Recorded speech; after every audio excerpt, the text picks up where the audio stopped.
எல்லாருக்கும் வணக்கம். அழகான கடற்கரை ஓரம். இந்த கடலை பார்த்தோம்னா எனக்கு இந்த முத்துக்களோட நினைவு வந்துருச்சு.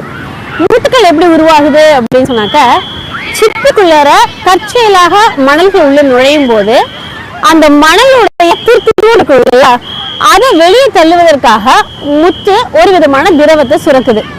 அது நாளைவுல ஆக ஆக அது இருந்து அது கடினத்தன்மையாகி முத்தா மாறிடுது.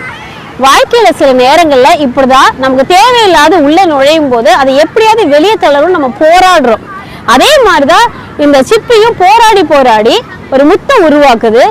எவ்வளவு நாள் அதற்குள்ளாக அந்த முத்து இருக்கிறதோ அதை பொறுத்து அந்த முத்து விலை அதிகமாகவும் அதனுடைய மதிப்பு அதிகமாகவும் போகுது.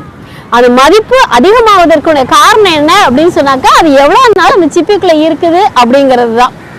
ஆமாங்க, நம்முடைய வாழ்க்கை சில நேரங்கள்ல அப்படிதான். இந்த பிரச்சனை எப்ப என்னை விட்டு போகும் அப்படின்னு நம்ம நினைக்கிறோம் இல்லையா?